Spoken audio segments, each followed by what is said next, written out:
अस्सलाम वालेकुम। आज पेश खिदमत है कागजी शादी का तीसरा हिस्सा, जो कि तजस्सुस से भरपूर है।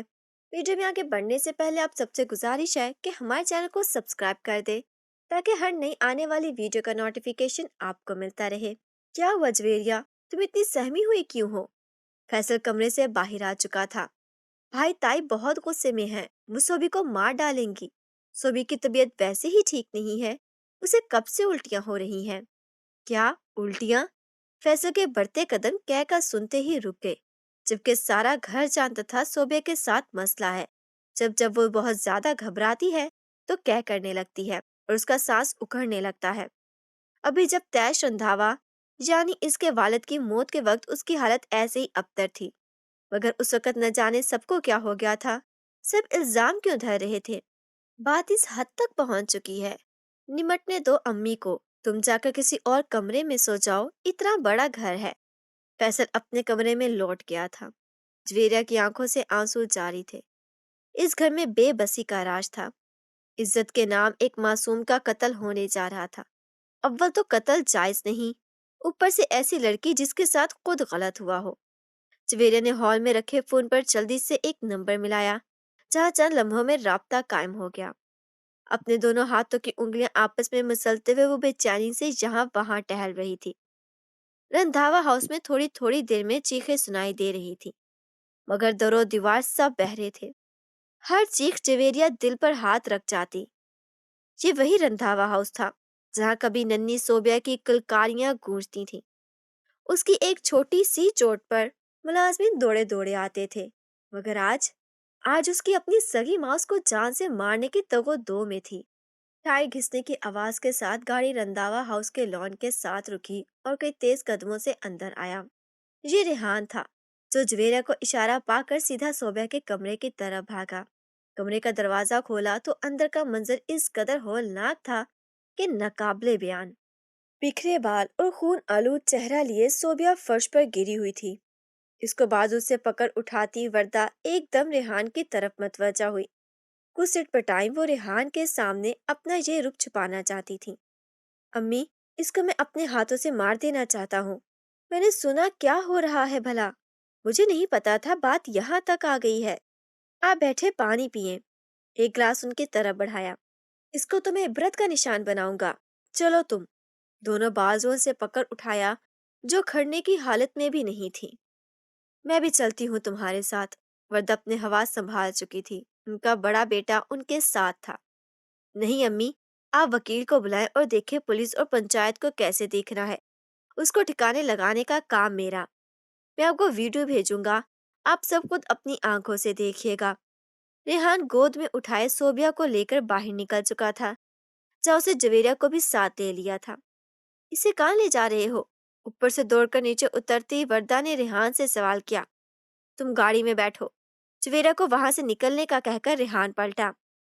अम्मी, उसने सब देख लिया है, इसको भी इसके साथ ठिकाने लगा दूंगा। हाँ कह देंगे। दोनों भाग गई। रेहान की बात सुनकर उनके चेहरे पर इत्मीनान ही इत्मीनान था। गाड़ी की पिछली सीट पर रेहान ने सोबिया को लिटा दिया। गाड़ी जो ही हवेली से बाहर निकली, किसी ने नहायत मोहब्बत से सोबिया का सर उठाकर अपनी गोद में रखा। उठाने वाले की आंखों से आंसू के दो कतरे सोबिया के नीम बेहोश चेहरे पर जा गिरे। जवेरिया बेटा, भाई को फर्स्ट एड बॉक्स दो। रेहान ने गाड़ी चलाते साथ बैठी जवेरिया को हदायत दी, जिसे उसने बिना कोई लम्हा जाया किए पूरा किया। मैं सोच भी नहीं सकता था यूशा, हमारी अपनी अम्मी इस हद तक चली जाएंगी। आज तो उन्होंने मार ही डाला था। एक हाथ आंखों से निकलती नमकीन लकीर को पोंछा। भाईजान, आपकी बात सुनकर तो मैं डर गई थी, कहीं आप भी बाकी सब की तरह। जवेरिया कहते कहते रो पड़ी थी। अच्छा रोना बंद करो। प्यार से इसके सर पर हाथ रखा। अब सब ठीक, तुम्हें वापस ऑस्ट्रेलिया भेज रहा हूँ चाचू के पास। मार मार बेटा, ये तेजाब फेंक दे इसके चेहरे पे। इसको भी पता चले कि माँ बाप की इज्जत को मिट्टी में मिलाने वाली का वजूद भी ऐसे ही तहस नहस हो जाना चाहिए। वर्दा कैमरे की दूसरी तरफ से पुरजोश अंदाज में बोल रही थी, जहाँ सोबिया एक तरफ कुर्सी से बंधी थी। कॉल बंद करके रेहान तेजी से सोबिया की तरफ बढ़ा। भाईजान, ऐसा लग रहा था आपने सच में जला दिया हो और तेजाब से। जवेरिया स्क्रीन पर देखते हुए हैरत और मरऊबियत से कहती जा रही थी। जहाँ पूरा सेटअप लगा हुआ था, एक वैनिटी वैन मौजूद थी। शूटिंग का पूरा सेटअप लगा हुआ था, जो लाइव वीडियो को एडिट कर रहा था, जो वर्दा को बराह रास्त फोन पर दिखाई जा रही थी। जवेरिया पहले ही कपड़े तब्दील कर चुकी थी, जो नाइट सूट में घर से भागी थी, जबकि अब सोबिया को भेजा था ताकि खून आलूद हुलिया तब्दील किया जा सके। सुबह के 4:45 हो गए थे। रंधावा हाउस। फैसल, मेरी जान, मेरे शहजादे, देखो रात के काले बादल छट गए हैं। अब सब मेरे बेटों का है, तुम्हारा और रेहान का। बस एक बार रेहान वापस आ जाए। मुझे तो यकीन नहीं आ रहा मुसीबत टली। इतने साल बर्दाश्त किया। वर्दा बेयकीनी की कैफियत में न जाने क्या कुछ कहती चली जा रही थी। अम्मी, मुझे कुछ समझ नहीं आ रहा, आप ये सुबह सुबह क्या कह रही हैं? फैसल ने आंख मलते जमाई ली। मैं हमेशा से चाहती थी मेरा बेटा हो, मगर अल्लाह ने मुझे पहली बेटी दे दी। मैंने बहुत बातें सुनी, ये भी कि जब मेरी सास कहती थी सैश की दूसरी शादी कराओ, इसे तो नस्ल नहीं चलने वाली, ये लड़कियां ही जनेगी। मगर मैंने सब्र कर लिया। फिर रेहान और तुम पैदा हुए तो खानदान वालों ने मुझ पर तरस खाया। जो इज्जत मुझे मिलनी चाहिए थी, नहीं मिली। मेरी जिठानी और देवरानी के 4 बेटे जो थे, मैं उनसे फिर भी पीछे थी। हर महफिल में मुझ पर हंसा गया, मेरा तमस्खुर उड़ाया गया। मैं फिर से उम्मीद से थी। मुझे यकीन था इस बार मैं बेटा होगा तो शायद मेरी सबके जमाने में कम हो जाएगी।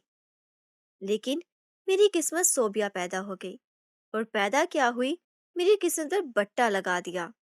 डॉक्टर ने कहा अब मैं दोबारा कभी मां नहीं बन सकती। एक तो मुझसे मां बनने का हक भी छीन लिया, और खुद लड़की पैदा हो गई। इसी के साथ हम इख्तिताम करते हैं अपने नॉवल कागज़े शादी के तीसरे हिस्से का। वीडियो अच्छी लगी है तो लाइक कर दें और हमारे चैनल को सब्सक्राइब करना ना भूलें। इसी के साथ हमें दें इजाज़त। खुदा हाफिज।